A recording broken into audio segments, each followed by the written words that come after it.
This is, by the way, my third visit here in Jinja City. It took us a lot of time to reach here from Ajumani. But see, this place is nothing in Ajumani, so it's always very good to come and visit here.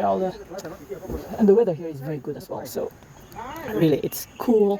It can be like 18, 20, something like that. And it's beautiful. So I love this place, Jinja.